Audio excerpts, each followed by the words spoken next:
सुप्रभात प्यारे बच्चों।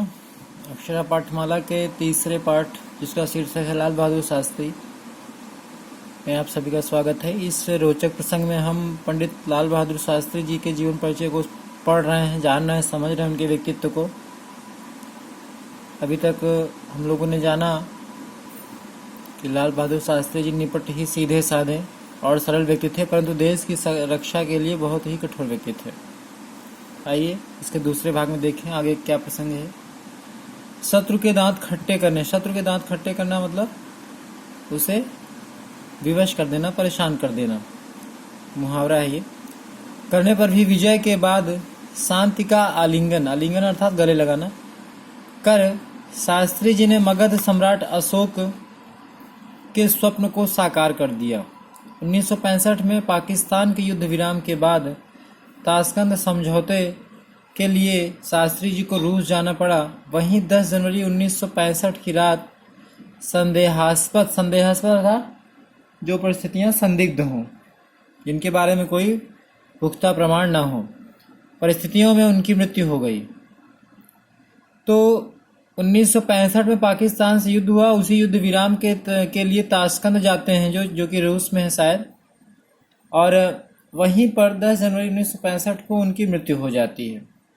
तो ये छोटा सा जीवन परिचय था जिसमें ये बताया गया कि वो बहुत ही सरल, विनम्र और सादगीपूर्ण जीवन जीते थे। अब आपकी इस पुस्तक में कुछ उनकी जीवन के कुछ रोचक प्रसंग दिए हुए हैं जिनसे हमें आपको कुछ ना कुछ सीखना है। तो इसे शीर्षक एक शीर्षक करके दिया गया है। पहला रोचक प्रसंग हम देख लें।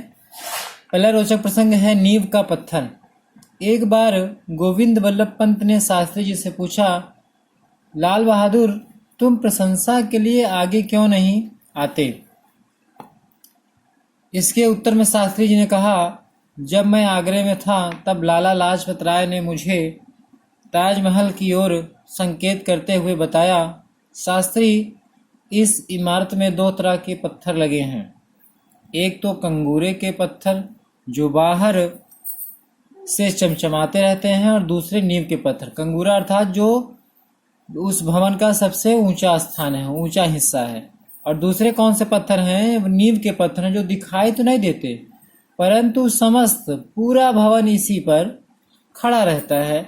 तभी से मैंने नींव का पत्थर बनने का संकल्प ले लिया। ये बहुत बड़ी बात है। आजकल लोग प्रशंसा पाने के लिए दिखावा करते हैं कि हाँ ये काम मैंने किया, ये काम मैंने किया, लेकिन जो महापुरुष होते हैं, जो महान व्यक्ति होते हैं, उनकी आदत होती है कि वो कभी भी यश या सम्मान पाने के लिए खुद का नाम आगे नहीं करते। वो नींव का पत्थर बनना चाहते हैं। नींव का पत्थर अर्थात जो देश, समाज, राष्ट्र की उन्नति के लिए स्वयं को समर्पित कर दे, स्वयं को न्यौछावर कर दे। तो ये उनके स्वभाव की पहली विशेषता हुई कि वो नींव के पत्थर बनना चाहते थे, अर्थात महान कार्य करें और उस महान कार्य का श्रेय लेने से पीछे हट जाएं, अनाम जिंदगी जिए। कभी ये ना कहें कि हाँ ये मैंने किया या ये मेरे द्वारा किया गया, इसका श्रेय मुझे मिलना चाहिए। तो ये पहला प्रसंग हुआ उनकी जिंदगी का।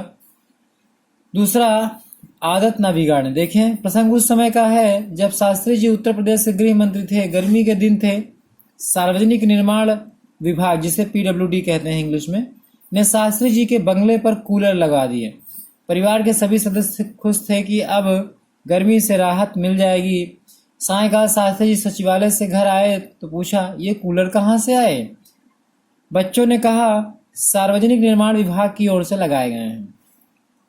इस पर शास्त्री जी ने अपनी पत्नी ललिता से कहा, देखो ललिता जी, मैं सर्वदा मतलब हमेशा तो इस पद पर रहने वाला नहीं हूँ। जब पद हटेगा तो कूलर भी हटेंगे। बात तो बहुत सही कही, सही बात है। जब तक वो इस प्रशासनिक पद पे हैं, इस पद पे हैं, तभी तक कूलर या अन्य सारी सुविधाएं दी जाएंगी। जैसे वो हट जाएंगे, कूलर बाड़ी की सारी सुविधाएं भी हट जाएंगी। आप विचार कीजिए, लड़कियां ऐसे घर भी जा सकती हैं जहां इनको सुविधा ना मिले, तब वे दुखी एवं अशांत रहेंगी। हमें राजकीय सुख भोग कर अपनी आदतें भी नहीं बिगाड़नी हैं। वो कहते हैं कि हो सकती है हमारी लड़कियों की शादी ऐसे घर में हो जहां पर ऐसी सुविधाएं ना हो, और तब वे क्या रहेंगी? दुखी और अशांत रहेंगी।